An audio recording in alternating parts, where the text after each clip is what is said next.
This girl said that she lives in a haunted house that started off creepy, but ended up being terrifying, and she found out why before she moved out after she did some research. So in 2018, Shannon moved into a home with her husband, and her 4 children. She said the vibes were off from the moment she stepped into the home. She said that she always felt like somebody was watching her, but she wanted a house of her own so badly that she chose to ignore it. She said that she was especially afraid of her bedroom for some reason, and the first few nights that she was there, she actually had to spend them home alone because her husband was off working and her kids were off doing their own thing. So that night, she decides that she's going to sleep in her son's room because she doesn't feel comfortable sleeping in her room. So she goes to lay down. She's laying down in her son's room. She's trying to fall asleep when suddenly she hears footsteps, and the footsteps are walking up and down the hallway, just back and forth. Back and forth. Now, this started becoming a nightly occurrence, and they kind of got used to it, but then other things started to happen. One day, she's in her house, she's just chilling, and she had these pictures on her wall. There's a bunch of them, and they were mounted on the wall with Gorilla Tape. She said she started to hear this noise, and all of a sudden, she looked over, and all the pictures just come flying off of the wall. Flying, every single one of them. And then the lights just start flickering. And so she said that this stuff started to happen a lot, and they ignored it because they were chalking it up to it just being an old home. That's what they were telling themselves. Well, a few months go by, and she's now pregnant, and she's sleeping in her bed one night, and she wakes up in the middle of the night because she thinks that her husband is sitting down on her bed.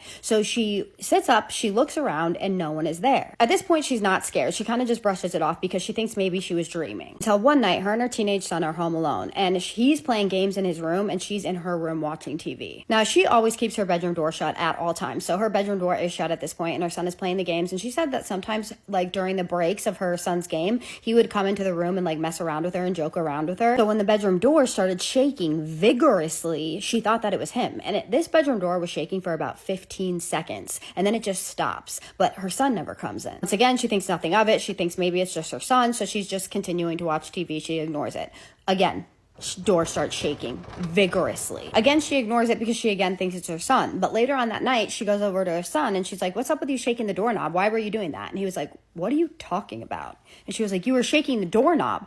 And he was like, "No, I wasn't." And her heart just dropped. She said this really scared her. She said from that day forward, she never kept her door shut ever again. And she said that to this day, her son says that it's not him. And he's grown now. Fast forward to 2020, and she has her baby, and activity starts to pick up, as it usually does. Sometimes, if you guys don't know that, sometimes if there's a newborn or you're renovating, stuff like that, activity can pick up in your home. Well, she started to see black shadows out of the corner of her eyes. And then one day she's looking at her baby monitor and she just sees this black shadow walk across the baby monitor. And she said that this started to happen frequently, and this scared her. But the family started to get to a point where they would tell whatever this thing was, "You need to knock it off." And they even gave it a name. They called it, whatever this was, Glen Payne. And the reason why they did this is because they kept getting mail with the name Glen Payne on it. So it became like a running joke between them and their family. They didn't think anything of it. They just called it Glen Payne. Well, mid 2020 comes around and they bought their first home. So they were getting ready to move at this point. So her sister comes over and she's helping her move, and she comes over late. It's around 2 a.m. at this point. Now, this is where it starts to get a little bit more intense. So they're packing dishes in her kitchen when suddenly Shannon gets a bright idea that she wants to burn sage. She just felt like the energy was off and that she felt like that's what she needed to do. And this was a terrible idea. So they take a little break after this, and her sister goes across the house to go to the bathroom, and she goes into the laundry room to change the laundry. While changing clothes out of the dryer, she feels like somebody is behind her,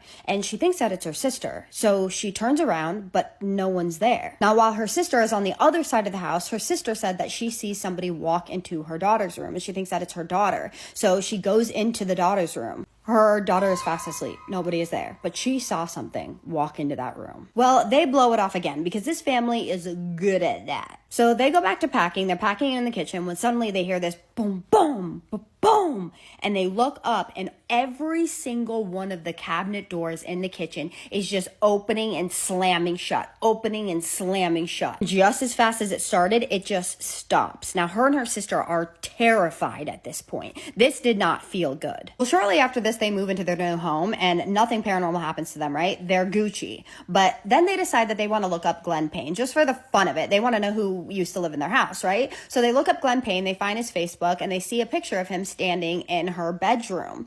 And then they find out that Glen Payne is deceased. And where did he die? in their home. What do you guys think about that story? Do you think it was Glenn Payne haunting the home? Because in my opinion, I think he may have been there doing like the benign haunting, but I don't think that it was him doing the scary stuff, like the shaking of the doorknob and the opening and closing of the cabinet doors. That seems like you're trying to scare the family, right?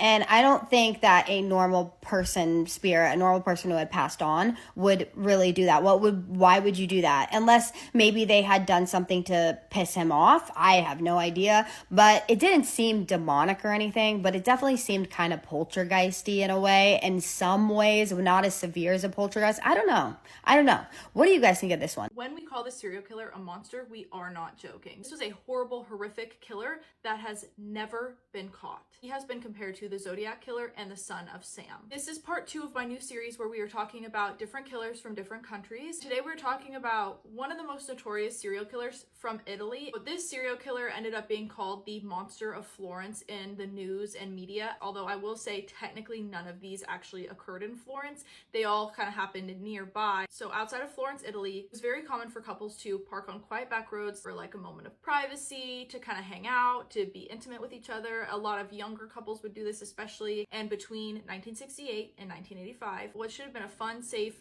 romantic rendezvous turned very dark and evil for so many couples. So as far as we know, it began on the night of August 21st of 1968. Antonio Lobianco, who was 29, and Barbara Lockie, who was 32, were parked in a secluded area. Someone approached their car. They opened fire with a .22 caliber gun.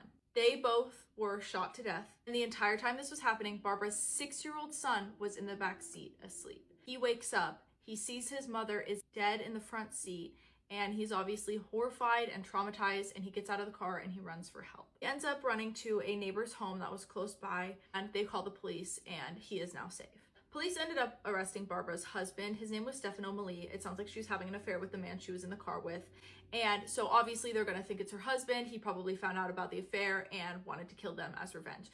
That's kind of what the police were thinking. He ends up serving 6 years in prison, but they start to realize that similar killings are happening while he's in prison, and they end up eventually realizing it's the work of a serial killer. And they realize Stefano was not the one who killed him. Years later, on September 15th of 1974, 2 teenagers, their names were Pascal Gentlecourt and Stefania Pettini, were found in Pascal's car. They were just outside of a discotheque. It was called the Teen Club. They were supposed to be there partying with friends. So it's likely that they ended up wanting some time alone. They got in the car, drove a little ways down the road, and then were targeted by this serial killer. They were shot and stabbed to death. Stefania had been stabbed 97 separate times. While the police are investigating their deaths, they are interviewing their friends, people who were at the discotheque with them, and they end up interviewing one of her friends. And she says that Stefania had disclosed to her that a very scary man had been terrifying her. I don't really know how long. I don't know if he was stalking her, if it was just that night, but she said that she was very scared of this man, and then she winds up dead. Obviously, people are terrified at this point. This is the second death that has happened like this, but at this point, they hadn't been linked to each other. On June 6th of 1981, so 7 years later, Giovanni Foggi, who is 30, and Carmela De Nucio, who was 21, were shot and stabbed in their car. Carmela's body had been mutilated with a knife. Of her pelvic area had been cut out. I kind of have to like alter the details for TikTok to keep this up, but essentially she was mutilated in a very specific way. After their murder, a young paramedic ended up talking about what happened to them and about these two. And so the police were like, how does he know about this? Is he the murderer? And so for a while, this paramedic was arrested, but eventually he was exonerated when they learned he was not actually the killer. On October 23rd of 1981, so only a few months later, so he's escalating quickly now, a 26-year-old named Stefano Baldi and a 24-year-old named Susanna Cambi, they were an engaged couple, were having a romantic night in their car when they were stabbed and shot, and Susanna was mutilated in almost the exact same, very specific way that Carmela had been mutilated as well. After this happened, an anonymous caller ended up calling Susanna's mother. This was the next morning after she had been killed. And the caller said that she wanted to talk to her about her daughter. Obviously, the police tried to track this call. They tried to figure out like who this was. But it's the 1980s. We didn't have as much technology to like track phones at the time. So unfortunately, they didn't really get anything off of this phone call. And the police also find out that a few days before the murder, Susanna had told her mother that somebody had been tormenting her and even chased her by car. So that's the second victim that has said that someone was harassing them and terrorizing them days before their murder. That doesn't seem to be a coincidence. On June 19th of the following year, so 1982, Paolo Mainardi, who was 22, and Antonella Miglarini, and I apologize if I'm saying any of these names wrong, they were shot to death. They were killed next to a busy road, and so the killer didn't have time to mutilate her the same way that he had the two previous female victims. Someone saw their car, came up to them and found them, and actually Paolo was still alive when they were discovered, and they called the police, but Paolo did end up passing from his injuries. It wasn't until their murder that the police connected all of these other murders, and the community and everyone started to realize there was definitely a serial killer in the area, and that is horrific and terrifying. People are terrified to be in their cars. People are terrified to be with their partners. People are absolutely paralyzed by the fear that they could be the next victim. And at first, there was a big gap in the timelines, but now this guy is killing at a faster rate, and there's not enough of a pattern to know when he might kill next. So every single day, people are living in sheer terror that they could be the next victim of this guy. On the 9th of September of 1983, Wilhelm Friedrich Horstmeyer, who was 24, and Jens Rusch, who was 24, they were two students who were actually from Germany, but they were in Italy celebrating a scholarship that one of them had just received. So they are just here as tourists. They are in their car together, and they were found shot to death. And police aren't really sure if they were targeted because there's the possibility that maybe they were a gay couple, but this has never been confirmed. Or the police think maybe the killer thought that they were a straight couple because Jens had kind of a slimmer build and longer blonde hair. If the killer was killing fast and didn't really look at them before he murdered them, he might have thought that Jens was a woman. It's not common for serial killers to change their type from like a straight couple or a straight person to a gay person. That just doesn't really happen that often. So it seems more likely that he mistook them as a straight couple, but we just don't know for sure. They might not have even been a couple at all, and the serial killer just thought they were. On the 29th of July of 1984, Claudio Stefanacci, who was 21, and Pia Gilda Rontini, who was 18, were shot and stabbed in Claudio's car. The killer mutilated Pia the same way he had the two other women, and then he also removed her left breast. A close friend of Pia's afterwards recalled that Pia had told her that she had been bothered by an unpleasant man while working at the bar while she was on shift. So now there's kind of a theory that maybe the killer was meeting women, targeting them, and then would stalk them and wait until they were with their partners and then kill them in their car. So it seems like he might have been scoping out his victims, and these were even more premeditated. Instead of it being more of an opportunity kill where he just came across a couple in a car along this one area where lots of people parked, instead, he actually had been stalking them for a very long time and then killed them. So that kind of would change the profile of the killer if that is the case. On the night of September 7th into the morning of September 8th of 1985, Jean Michael Crovicelli, and again, I'm probably butchering that name and I'm really sorry,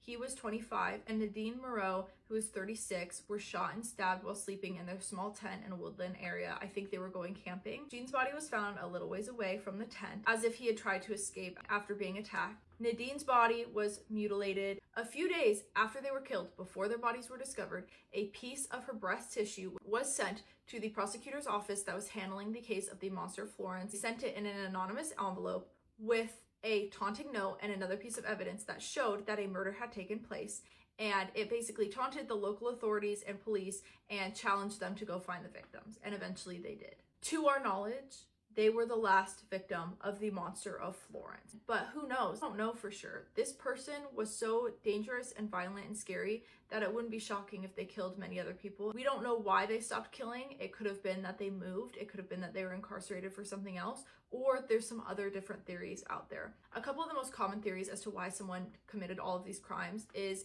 that some people believed it was actually a satanic cult and multiple people committed these crimes. Another theory was that there was actually a secret underground society. It included prosecutors, law enforcement, and government, and some other like high profile people, and that they were involved, and that the people that were killed were somehow either involved in the secret society or targeted by the secret society. Obviously, one of the most common theories is that this was just some really creepy, horrible guy who was a serial killer and was getting off on the fact that he was murdering people. We actually know that in the 1950s, more than 4,000 serial killers were documented, and only about 10 of those chose to target couples. And out of those 10 that targeted couples, there's only 4 of them that had similar victimology. The monster Florence, David Berkowitz, the son of Sam, the couple's killer, his name was Werner Boost, and the Zodiac killer. So it's interesting to point out that if there's only 4 serial killers like this, and 2 of them have gone unidentified, that maybe they're the same person. Some people think that the monster of Florence is actually the Zodiac killer,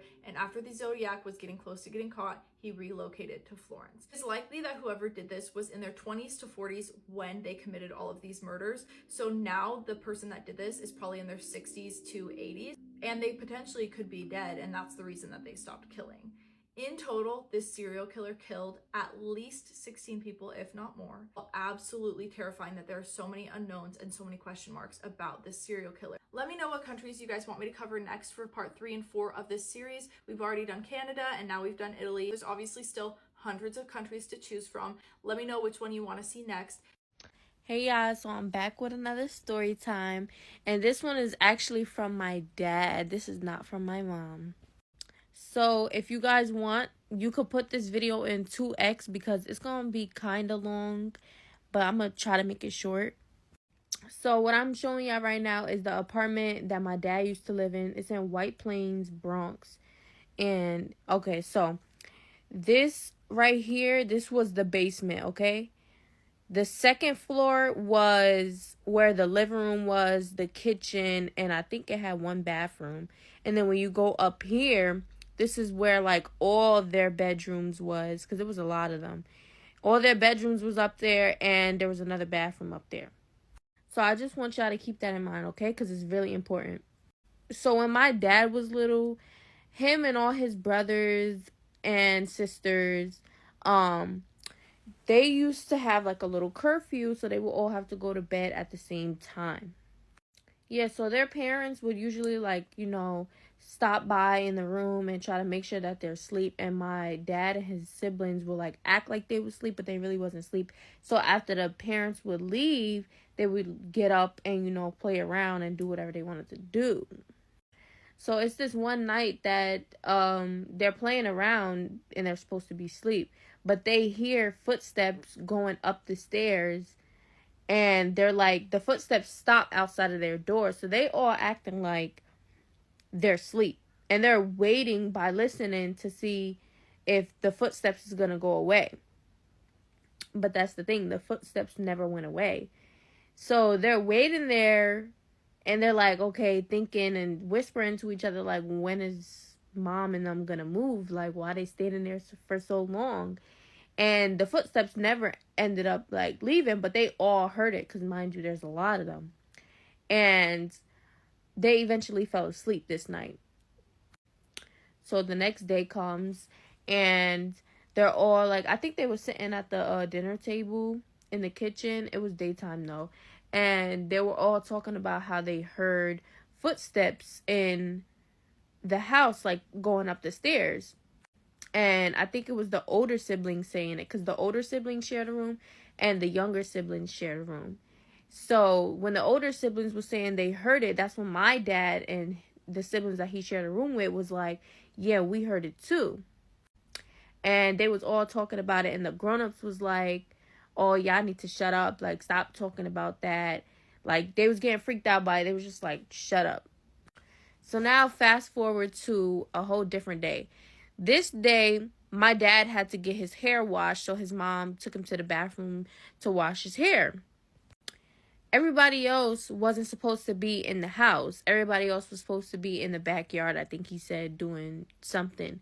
So while he's getting his hair washed by his mom, he's like not in the bathtub, but his head is in the bathtub, and she's washing his hair like that. So they're both like crouched kind of to the ground. But the door is closed, right? So they start hearing footsteps from the second floor going up to the third floor. That's where the bathroom was. And when they heard the footsteps going upstairs, the footsteps stops in front of the bathroom door. So my grandma, the one that passed away, and she called us the day of her funeral, she was yelling out her kids' names like, stop playing around. She's like, Anthony, stop playing around. Anthony. Anthony's not answering, but she thought it was Anthony first because Anthony is the one that likes to play pranks on everybody, and he's playing around all the time. So she started calling the other siblings' names, and nobody's answering. So she's like, these kids is getting on my damn nerves. Like, who is playing there? So now it get quiet. her and my dad is quiet. They're not saying nothing. She even stopped washing his hair. And they're just looking at the door, and the door starts shaking. Like, the handle starts shaking. Shaking for mad long. But the door is not locked.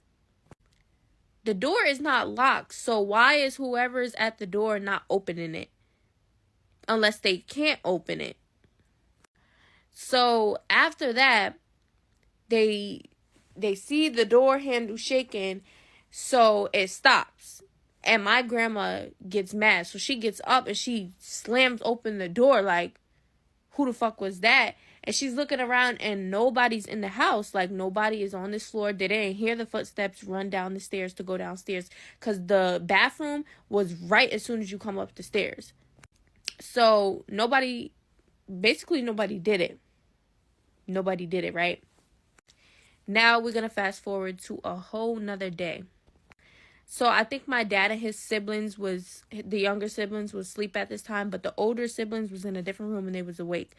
But the next day, they're all chilling and they're talking about stuff, and then the older siblings proceed to tell my grandma and all the adults that was in the house that they heard somebody playing on the roof last night.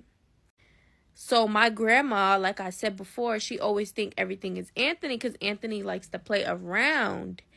And Anthony is one of the oldest ones. So she's like, Anthony, why the fuck was you playing on the roof last night? You was supposed to be asleep. And he was like, it was not me. Like, it was not me. Like, he's persistent. It was not me. So she thinks that it's it was my dad or people around his age, the siblings around his age. And he's like, no, it wasn't none of us. Like, we promise you it was none of us. We were asleep. So they go into, like, this room, right? And in the room, they have a ladder. And then the ceiling is one of those ceilings that you push up and you can move it. But when you move it, like, you don't end up in the attic. You end up on the roof of the house. Because it wasn't even an apartment. It was a house. And when they got on the roof, they seen footsteps, but the footsteps it started from the back of the house and was going straight forward to the front of the house. Now, there wasn't no footsteps that, like, went around in a circle. Like, the person wasn't going back and forth. Like, they walked in a straight line from the back of the house to the front of the house. That's important. Now, they're all on the top of the apartment, right? The house. And they tell the grown-ups, like, yo, there's footprints up here. So all the grown-ups come up to the front. They come up to the roof. So now they're trying to see where the footprints came from, because somebody can't just jump from the bottom of the house, like on the ground, to the top of the house. So they look and they see that the footsteps are coming from all the way in the backyard. Now, in the backyard, there's like a gate after a certain amount of feet, and like behind the gate, it's some woods back there. It's not like a deep amount of woods, but it's some woods. So whoever the person was, or the ghost was, walked from the woods into a straight line and somehow got to the top of the roof and started walking even like in a straight line to the front of the house. And the straight line was like not messed up at all. Like my dad was saying, like if you was in a helicopter on top of the house and you was looking down, you would see that it's a straight line. Somebody was walking in a straight line.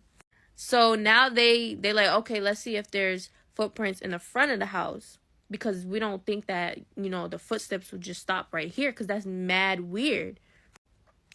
So they go to the front of the house, and the footsteps is like basically that jumped from the top of the roof. They jumped onto the second floor's balcony that was outside of the kitchen and jumped down and walked straight like on the front lawn. And like once they got to the gate in front of the house and they was looking to see where the footprints went, there was no footprints. Mind you, it was snowing, so that's how they was able to see all this. But yeah, there was no footprints in the woods. There was no footprints over the gate in the front of the house. Whoever it was somehow ended up on the top of the roof, but there's nothing for them to climb onto the top of the roof. And yeah. So my grandma and them didn't know if somebody was just like breaking into the house occasionally and just trying to scare them, or if it was a ghost. But there's more story times with this house. I don't think I've ever seen anyone lie that easily, like with a straight face, about her own kid. And once you find out what she actually did, the ending just hits so much worse. So this vile creature, aka Casey Anthony, is living in Orlando, Florida with her family. And from the outside, everything looked picture perfect. Except there was something about Casey that not everybody knew. She was a compulsive liar. And I'm not talking about little white lies here and there. I'm talking she would lie about anything for no reason. Like, you could ask her, did you use my red lipstick? And she would say no, with red lipstick on her face. But here's where it gets interesting though. Her parents, George and Cindy, really wanted to throw her this big congratulations party for her high school graduation, which is super cute, right? Except as they were getting closer to the end of the school year, they still don't know what day the graduation is. So they kept asking Casey, and she just never gives them a straight answer. So her parents are like, okay, F it, we'll just figure it out ourselves. So Cindy calls up the school and she's like, hi, when is Casey Anthony's graduation? And the school goes, Casey isn't graduating this year. She failed all her classes. That would have sent me into a spiral if my daughter did that. So instead of graduating high school, Casey drops out and gets some random job at Universal Studios. And for a while, everything seemed okay. Like, she would go home and tell her parents about her coworkers, how much she loved her job, even that she met a guy named Jesse, and now they're dating. So right now, Casey has absolutely no worries. I mean, the girl is basically living her best life, until she finds out she's pregnant. And no, this is not good news. Casey's mind is racing with, oh my God, I cannot take care of a child right now. I want to be free and go to parties. I'm young. So she tells herself, okay, I'm going to keep this pregnancy a secret, and I'm going to quietly give birth and put the baby up for adoption, and nobody has to know anything. My gosh, I'm a genius. And honestly, it works for like 6 or 7 months, but by month 7, she's looking at herself in the mirror and she's like, why does it keep growing? This is way too noticeable. I can't even hide it anymore. So she knows, I have no other choice than to tell my freaking parents. So she goes into their room and is like, Mom, Dad, please don't freak out. I have something to tell you. I'm pregnant. And they just scream for joy. They're like, oh my God, you and Jesse are gonna have a baby? But then the next words out of Casey's mouth is, I'm putting it up for adoption, and Jesse is not the father. Awkward. Her parents got so mad that they just started yelling, what? That is your child, our grandchild. You are not putting them up for adoption, not on our watch. And well, 2 months later, on August 9th, 2005, Casey gave birth to her daughter, Kaylee Marie Anthony. And no, she did not go up for adoption, which, knowing what I know now, should have been exactly what happened. So now Casey is home with her newborn and her man Jesse, just being a cute little family. And even though he technically isn't the father, that really didn't stop him from still being there. So one day, to make it official, Jesse walks up to Casey, gets on one knee, and proposes to her with the full intention of becoming a family of 3 and living happily ever after. But as time went on, that fairy tale life that he wanted so bad really started to crack, because while Casey wanted to party all the time, Jesse wanted to settle down and be a real family. And so slowly things just started really falling apart. Like, they'd fight more often than they got along, and so eventually Jesse was like, I can't do this anymore, and he broke things off. And from that point on, Casey was kind of just like floating through life doing whatever she wanted. And 3 years later, on June 16th, 2008, Casey made a decision that to this day nobody really knows why. So on that day, Casey walks into her room and she grabs this really big duffel bag for both her and Kaylee, who's now 3,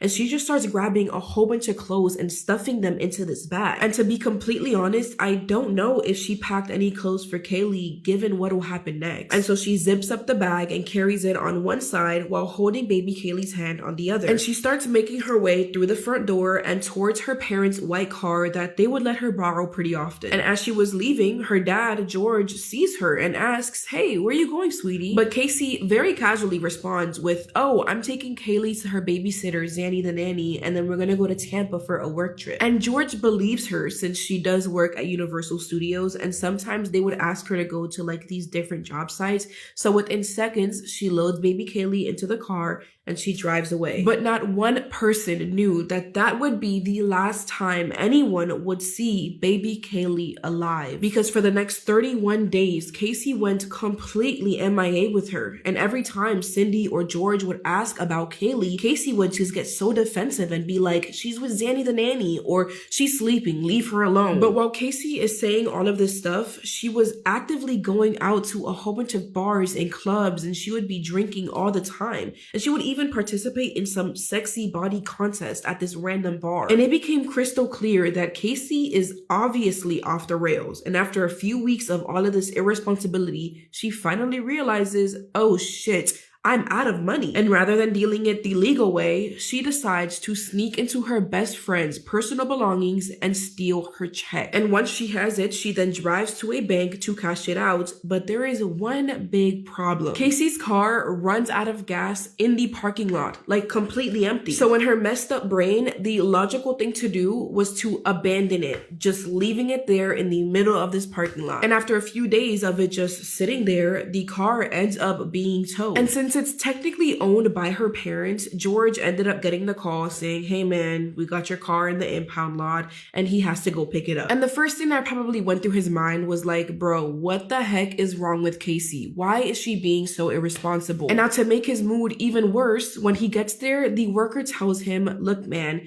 when they brought it in, we all noticed this foul smell coming from your car. So just a fair warning, your drive back won't be nice. So with an annoyed face, George paid the freaking fine, got inside the car, and just like they said, the entire drive home was horrible. Like, it smelled so bad, you would quite honestly think there was a freaking rotting corpse just chilling in there. And when he gets home, he tells Cindy, honey, come and smell this damn car. Look at how Casey left it. And so Cindy walks on over and gets close to the car, and she's like, oh, that smells bad. So they start looking around the front and the back seat to see if they can find anything that could explain this horrible smell, but they found nothing. So they're like, okay, the only spot that we haven't checked is the trunk. So they go ahead and walk to the back of the car. They put their hand on the handle and they lift. And inside was a trash bag with old food and maggots just squirming around. And so with a huge sigh of relief, Cindy grabs the biggest spray of Febreze she could find and she sprays down the entire car. But the one thing that is going through their mind is, where the heck is Casey and where is Kaylee? Because remember, they haven't heard from their granddaughter for like a month now. So Casey decides to take matters into her own hands. She manages to find out that Casey has actually been crashing at her new boyfriend's apartment for the last 31 days. So Sydney speeds over there early in the morning, by the way, and starts banging on this door, yelling, Casey, come out now! And when the door opens, she sees little Miss Casey surrounded by a whole bunch of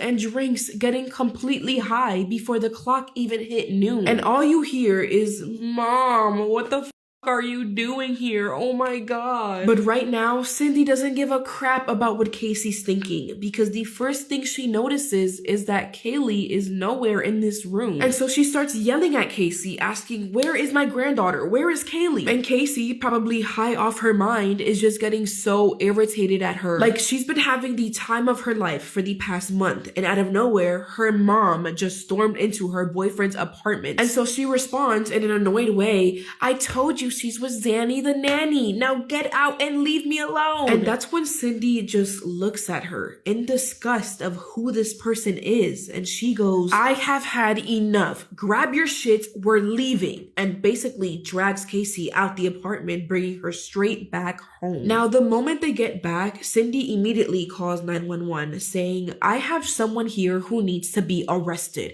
She stole my car and I can't find my granddaughter. And as she waits for police, she accidentally overhears Casey telling her brother, I met up with Zanny the nanny at this park and she wouldn't give me Kaylee back. She ran off with her. And Cindy standing there like, Huh? And within seconds, this poor woman starts freaking out even more than before. And with shaky hands, she grabs her phone again and she redials 911, saying, "Oh my God, scratch that. I think my daughter has been kidnapped. I found my car abandoned and it smells like a dead body." And then she storms over to Casey and shoves the phone into her ear so that she could tell the dispatcher everything that's going on. But as predicted, Casey's like, "Oh my gosh, she's fine. I just talked to Zanny on MySpace.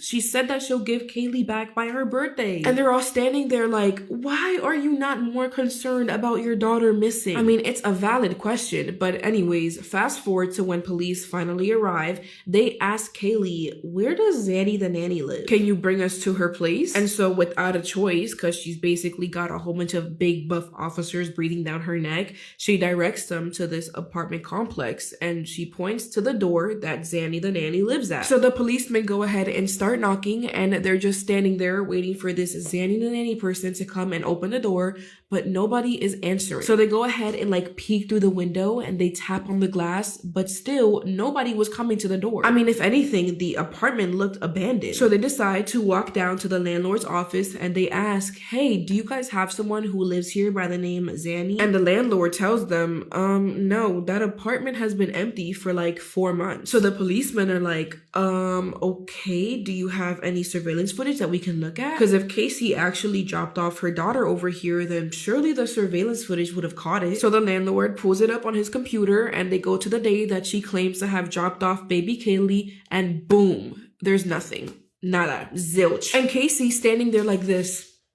Because it turns out that this Zanny the nanny person didn't even exist. So at this point, police know that somebody is lying and they are 99.99999% sure it's Casey. And so these investigators start asking her a bunch of questions like, "Where do you work?" And Casey will tell them, "Oh, I've been working at Universal Studios for like 3 years." And just to make sure, these police officers would do a background check on Casey to check if everything lines up. But it turns out that Casey only worked at Universal Studios for like 3 months. And those 3 months were 3 years ago. So all those years telling her parents about the work trips, about her co-workers, about her job, it was all a lie. I honestly want to know how she manages to keep up all these lies. That's insane. So police are like, okay, this is it. She doesn't know that we know she's lying. So all we have to do is trap her in her own lie. And the way they do it is comical. They basically go up to Casey and they tell her, "We want you to take us to your boss so that we can ask them a few questions." So they all drive down to Universal Studios and Casey leads them through the building and through security, acting like she knows the whole place. But as they keep walking, it's starting to feel like she's leading them on like a wild goose chase. And so they stop her and they ask,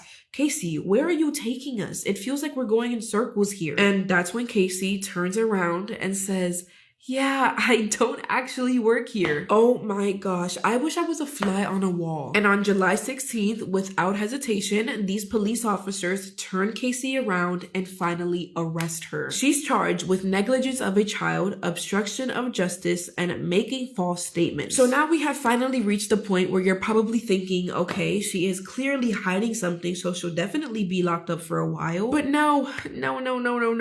Because while she's sitting in jail and awaiting trial, investigators were actively finding the most terrifying evidence that turned this entire case into something even worse. So when they analyzed the trunk of the white car that Casey had abandoned, investigators had noticed that the carpet had this weird staining, and it was the size of like a small body. And when they tested it in their lab, it turned out that the horrible smell George and Cindy found was actually the remains of a decomposing body. Ooh, I'm getting goosebumps just saying this. And when they sent the DNA to get tested, I think you already know what I'm gonna say here. It was a match to baby Kaylee. Oh my god, I'm not even sure what else they need to keep Shorty locked up. But ask me, does it get any better? No, because they also found an excessive amount of chloroform in that trunk. And if you're not sure what that is, it's basically a very toxic chemical that is used to knock somebody out. And to make Casey's situation even worse than what it already is, investigators found a very weird search result on her family computer, and that search was how to make chloroform at home. Do we see where this is going here? But what makes me so mad is that knowing how guilty she looks right now, her parents, specifically Cindy, still had the nerve to bail her out of jail. So while this whole investigation is going on, Casey had the nerve to remain a free woman. Now let's fast forward like 5 months to December when a 911 dispatcher gets a call from a man explaining in a really worried voice that he thinks he found a human skull on the edge of this wooded area. And so immediately they sent out investigators to go check it out, and what they found is worse than what anyone could have expected. It was in fact a child skull wrapped in duct tape, which is so disturbing to think about. And scattered nearby was a bag with a Winnie the Pooh blanket inside and more bones. And I think you know what I'm going to say next, but I'll say it anyways. These bones were the remains of baby Kaylee. So now with a confirmed homicide, police managed to get a warrant for Casey's house, and it turns out that the inside of Kaylee's room was Winnie the Pooh themed, meaning that the blanket that was found inside of that bag matches with her room. This is honestly terrifying to think about, but what if that blanket was the thing that Casey packed on the day that she left? Ooh. But wait, because even worse was the bag that her bones were found in. It was actually a laundry bag that is only sold in pairs, so if one of them was in the woods, guess where the other bag was? Yep, inside of Kaylee's room. So now police know that this isn't the case of a stranger taking Kaylee, this is the case of somebody who had access to all of Casey's personal items. But I wonder who that could be. Yeah, I'm fully aware. I'm just hoping we're on the same page here. And so now that they've got all of this evidence laid out, which to me looks pretty freaking solid, they decide to take it to trial. Prosecutors are piling a stack of "she is guilty" in front of the jury, and Casey's defense basically responds with the most bogus last minute "please, I beg you" excuse I have ever heard. They basically said, "See, you guys, if you truly opened your hearts and your eyes, then you would understand that this wasn't Casey's doing. It was her father, George. He used to SA Casey as a kid, and he started doing the same thing to Kaylee. And out of fury, George got rid of Kaylee." What the actual heck is going on? I'm gonna be honest, I don't have the brain capacity to repeat the most outrageous BS story in court history, so I will just tell you what the court decided. After years of fighting for baby Kaylee's justice, the jury found Casey Anthony not guilty. Not guilty. I mean, they didn't even think she did it. Like, bro, they literally let a child murder walk free. I truly refuse to believe that, so I'm gonna do you the decency and tell you exactly what Casey Anthony is guilty of. The day she left her parents' house with baby Kaylee, it is believed, and damn near freaking proven, that Casey knocked out her daughter with chloroform, wrapped duct tape around her face to stop her from breathing, and then left her body in the back of her truck. Then once the smell got too bad, Casey took her daughter's body and threw it into the woods that were about 1 mile away from her house. So to now sit in 2025 knowing that for the last 15 years a child has been free is honestly unsettling. She is a pathological, manipulative, narcissistic, big fat liar, and I hope that karma will bite her hard in the August 15th, 2003, 41-year-old veteran construction worker Ron Hunt was part of a crew that was building a house in Reno, Nevada. On that particular day, Ron knew before he could do anything else on the job site, the first thing he needed to do was drill a couple of large holes in the ceiling of one of the rooms in this house. And so as soon as he got to the job site that morning, he went in the back of his truck and pulled out a 6-foot-tall stepladder and a drill, and then walked into that particular room. Once inside, he opened up his stepladder and placed it where he wanted it, and then he tested his drill by squeezing the trigger a couple of times. And so once he knew that worked, he climbed up the ladder a couple of steps, not to the very top, but just a couple of steps, and began punching holes in the ceiling with this drill. Now, at first, these holes were very easy to punch through. But when he got down and moved the ladder to another section of this room where he also needed holes in the ceiling, when he got up there, he could not get the drill to go through the ceiling. And he didn't really get it because he knew there was nothing behind the ceiling that would stop the drill from going through. And it was just wood, so it really should be going through. And so he decided he just needed a little bit of extra leverage. He needed to really press on the back of this drill while he's pulling the trigger. And so instead of standing on the second or third rung of the 6-foot 4-foot-tall stepladder, he walked to the very top of the ladder, the kind of dangerous section you're not supposed to stand on any ladder. And from there, he was in a better position to really push this drill into the ceiling.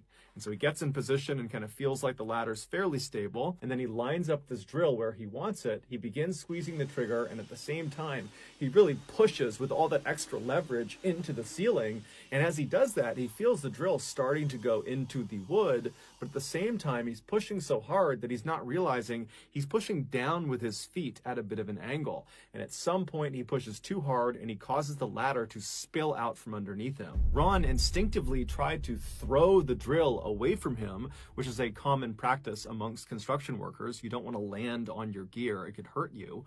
But he wasn't able to throw the drill far enough away from him.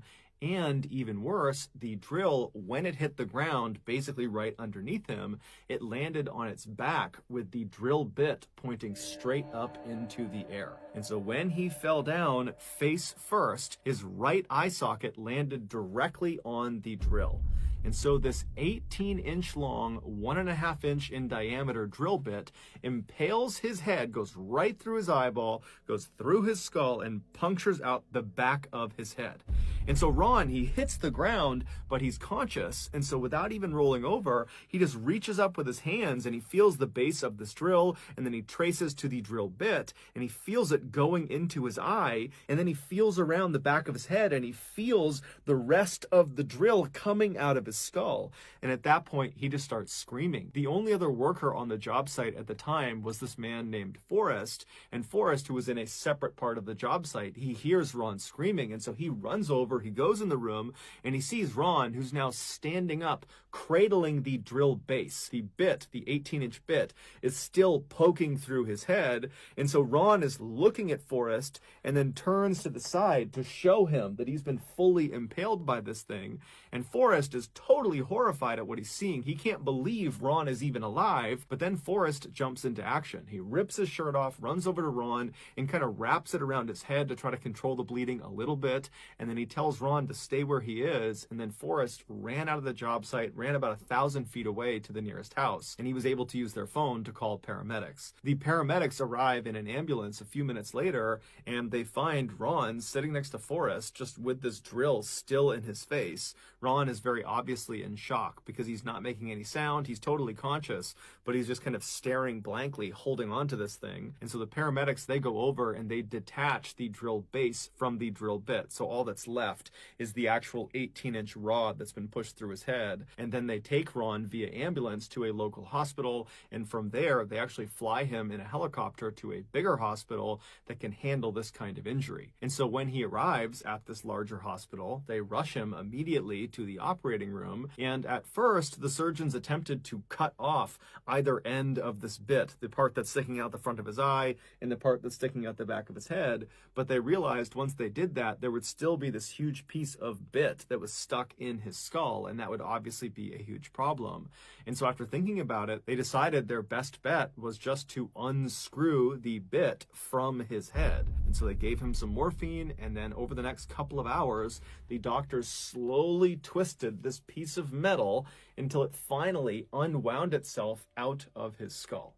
And apparently, as they were doing that, Ron, who was so high on painkillers, was cracking jokes about how somebody needs to come in here and take a picture of me. I probably look so great. And so miraculously, Ron would survive, and he would not even be paralyzed. The worst thing that happened to him is he lost the sight in his right eye. But all things considered, Ron is okay with that. The surgeons would tell Ron that the only reason he didn't die or get paralyzed is because when that drill bit went into his skull, it kind of pressed his brain aside as it passed through. Had it punctured his brain when it went through, that almost certainly would have killed him, but by some unbelievably slim chance, it did not, and he survived. Here is Ron's X-ray. This is quite possibly the most haunting true crime case I've ever heard about. This is Cindy James, and at the time that this happened, she was 44 years old. She was a nurse that lived in Vancouver, British Columbia. Shortly after she separated from her husband, she started receiving very strange calls. But it didn't just stop at calls. She would also get notes, and it just gets really weird. Cindy would tell her friends and family that she would receive phone calls, that the voices would often change. It wasn't a voice that she ever recognized, but the voices would change. Sometimes it was just whispering. Sometimes this person said nothing at all.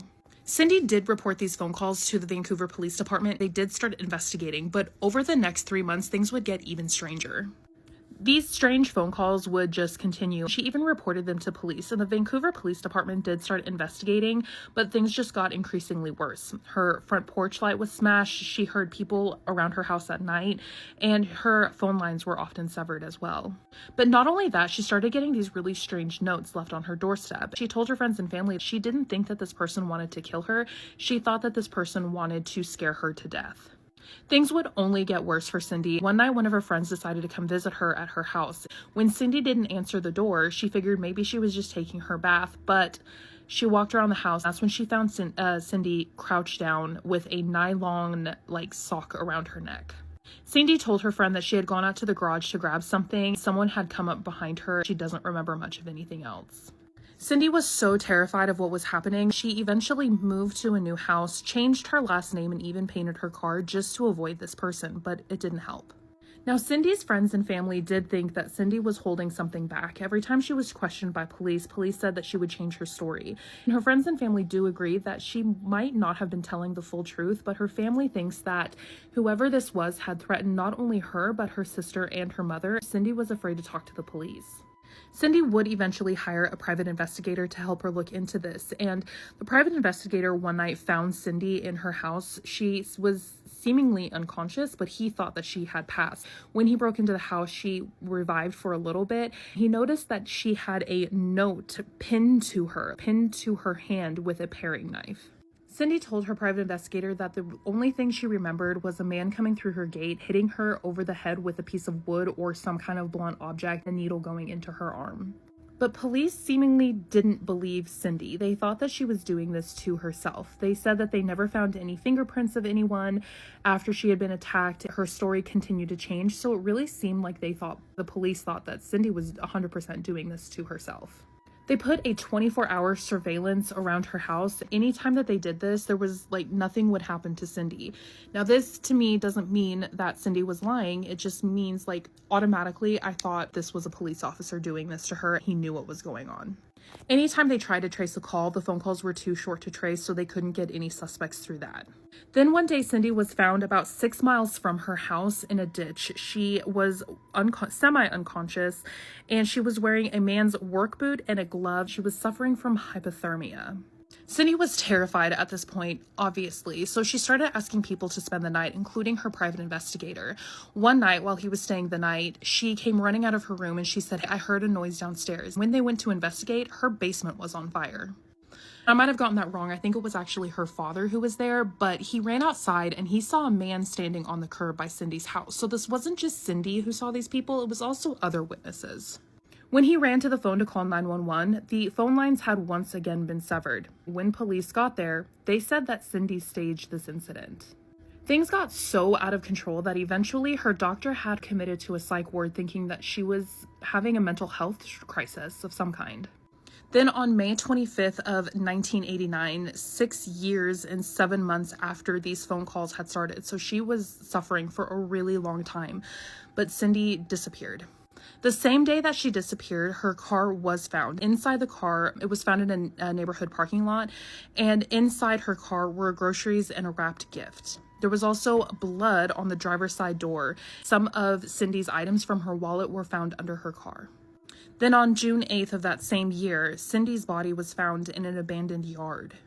What really makes me question all of this is that her hands and her feet were tied, and her hands were tied behind her back. Her autopsy report showed that she had an overdose of morphine and other drugs in her system, so police decided that she had done this to herself. Despite reporting over 100 incidents, police were completely convinced that Cindy had done this to herself, and they're saying that this case is solved. Friends and family never gave up on Cindy, though. They absolutely believe that someone else did this to her and have completely evaded justice, and I really agree with them. But what are your thoughts on this case? Let me know down in the comments. Follow for more true crime. Have you ever driven through Pacheco Pass on Highway 152 in Gilroy? If you have, you've probably felt it. That strange heaviness, like someone's watching you through the fog. It's like you get this feeling that something really bad is about to happen. And not only myself, but several people have come on here and told me the dread they feel when they begin driving past Casa de Fruta. This stretch of road between Gilroy and Los Baños has been said to be the most haunted road in California. Psychic Sylvia Brown once said that she had visions while she was driving through the San Luis Reservoir. A little girl hiding in a wagon as a battle raged around her. She said that she could feel every bit of her terror, like she was reliving someone else's memory. Locals have long believed that the land has been cursed after the Spanish settlers and the Ohlone people had battles in the 1700s. And the hauntings never stopped. Truckers say that they see a woman in white walking along the shoulder of the road. But then when they look over to their right, they realize she is sitting in their passenger seat, where she screams and then vanishes into thin air. Others say that they hear the thunder of hooves echoing through the hills, the sound of a phantom stagecoach rolling through the night. Some have even lost time entirely, driving miles that somehow only take minutes. And this is something I commonly hear from people. And then there are the lights. Strange glowing orbs that rise from the San Luis Reservoir and then disappear back into the water. It's one of the deadliest roads in the state, yet it's not just the living that you have to worry about. So the next time you drive through Pacheco Pass, remember this. You're not just cutting through mountains. You're crossing through history, tragedy, and maybe something else entirely. Let me know in the comments if you've ever experienced something paranormal while driving over Pacheco Pass. You can't make this stuff up. Might have known the story of real-life boogeyman. Story time on when I thought I seen my brother, but it was not my brother. So, at the time, we didn't have a bathroom door. The bathroom door had got, broken. So, we put a curtain there, but, the curtain was one of those curtains where it's not all the way at the ground. You could kind of see people's feet. So, it was one day that I had to use the bathroom, and I look, and I see my brother's feet using the bathroom, but he's standing up, he's not doing number 2 in the bathroom. So, I'm waiting for him for so freaking long to get out of the bathroom, but I'm sitting there on my phone, not paying attention, but I'm kind of paying attention, and he never walks out of the bathroom. And mind you, his room is right next to where I was sitting on the couch. So I'm like, what is taking him so long to get out the bathroom? So I get up and I go in the bathroom. Well, I walk towards the bathroom. I don't see his feet, so I open the curtain to see if he standing on the bathtub or something, and he was not in there. So I go in his room after that, and I asked him yo, Izzy, you was in the bathroom? What took you so long to get out the bathroom, and when did you go out of the bathroom? He was like, I never went in the bathroom. I've been in here the whole time playing the game. And I'm like, what the fuck? And this is not even the first time that happened. That actually happened again, but with my sister. Oh yeah, I got another story time.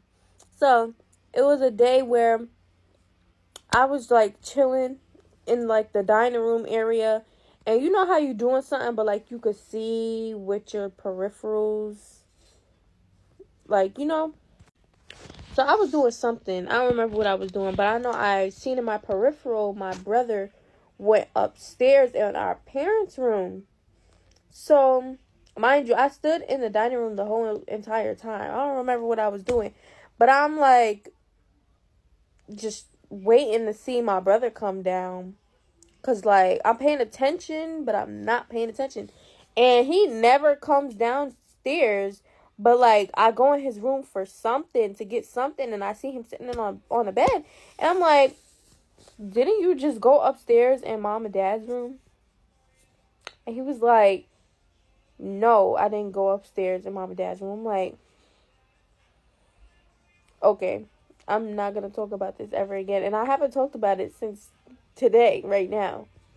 Can I spoil our Lord and Savior Mike Flanagan's directorial debut? Hell yeah, let's do it. Absentia is about this pregnant woman named Trisha, and her husband Daniel went missing 7 years ago, and she's having a really hard time coming to terms with that. Trisha is trying to move on, and she's decided that she is going to declare Daniel dead in absentia, so her younger sister Callie has come to help her through that process. Now, Callie has some troubles of her own. She's a recovering drug addict, but she gets there. She hasn't seen Trisha in years, and she gifts Trisha a book of the 3 billy goats gruff for the baby. So they work on getting all the paperwork in order that is needed to declare Daniel dead. And Callie also helps Trisha pack up her stuff because she is going to be moving out of the apartment that she lived in with Daniel. As this is all happening, we see that Trisha has been having these really terrifying hallucinations of Daniel. Her therapist tells her that this is just a manifestation of her guilt because she's finally decided to move on and declare him dead. Now, outside of Trisha's apartment, we see that there is this tunnel, and Callie goes through there one day on a jog, and she runs into this man who looks dead. This man is very shocked that Callie can see him, and he introduces himself as Walter and asks Callie to give a message to his son. Callie runs off just thinking that this is a homeless man, but she later comes back and leaves a container of food for him, though he's nowhere to be found. The next day, Callie notices that on the front step of Trisha's apartment, there's all these little trinkets that were left overnight.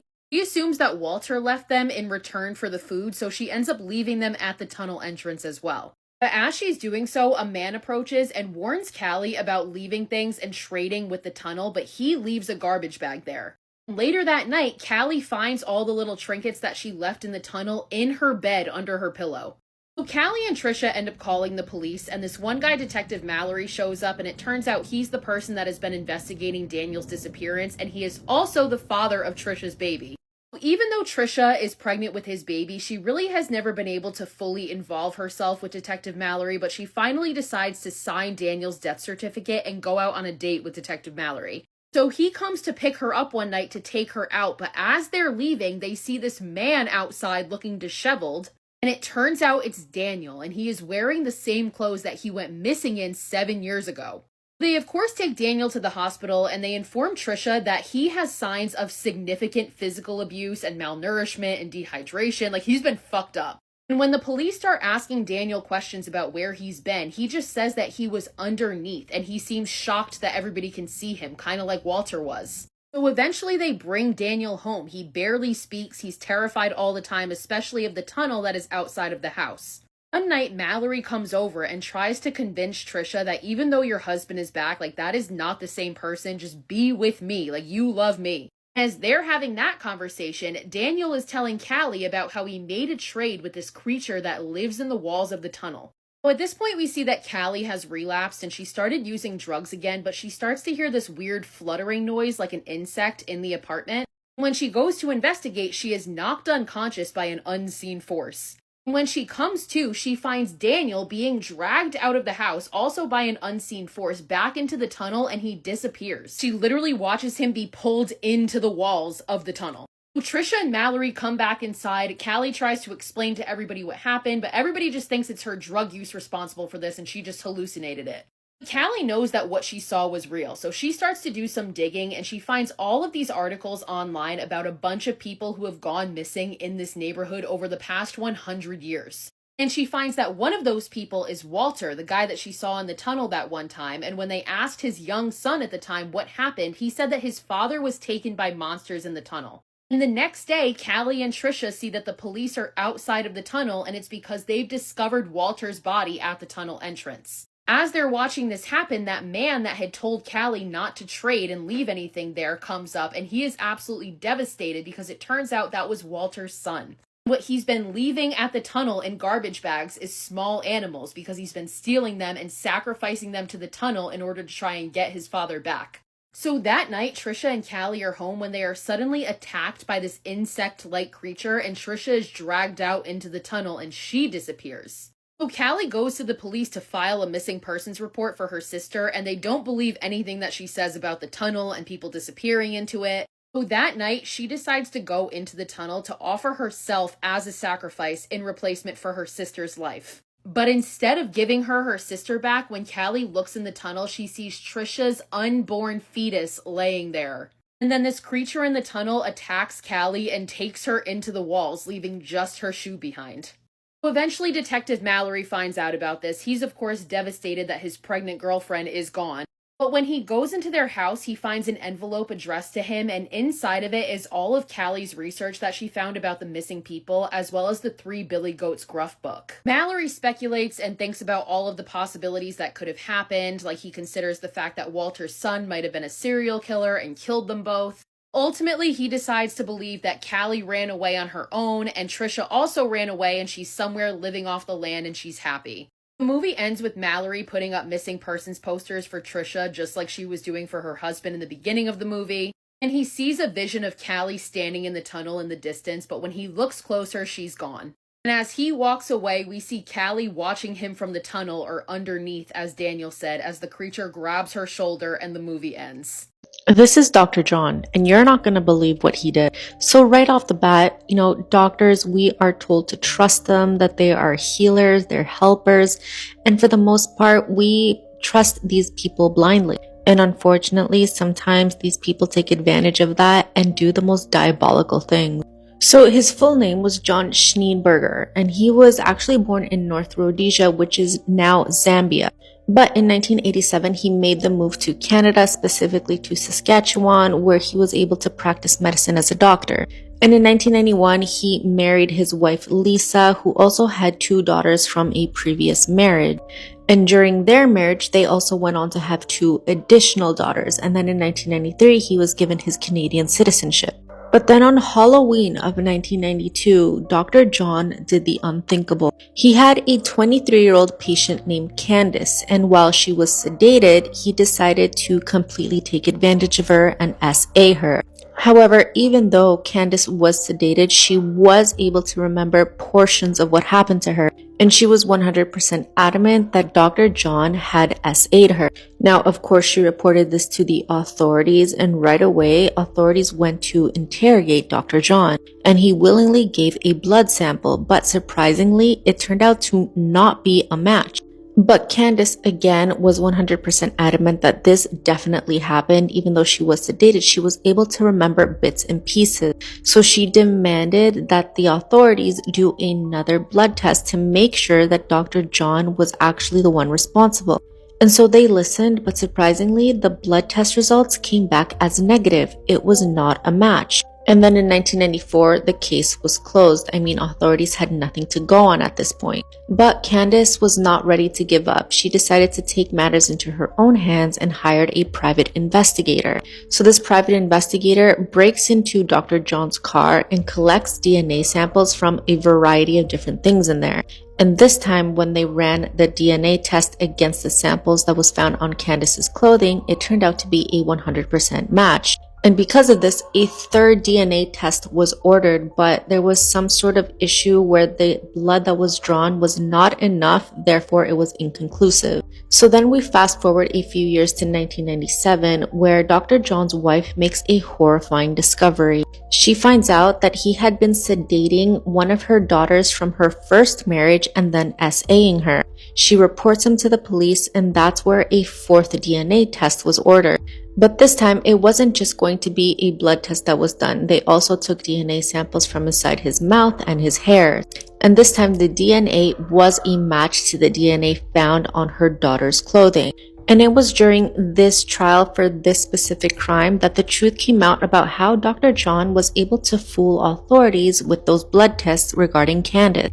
Essentially, what he did is that he had implanted something called a Penrose drain into his arm with the blood of another man. And every time he did a blood test, he tricked the lab technician to taking blood from a very specific area on his arm that would guarantee the DNA sample being the blood of the other man. Obviously, he was found guilty, but the most infuriating part is that he only received a 6-year sentence. He did, however, lose his medical license. His wife divorced him, and she also reported him to immigration, which resulted in him losing his citizenship and eventually being deported.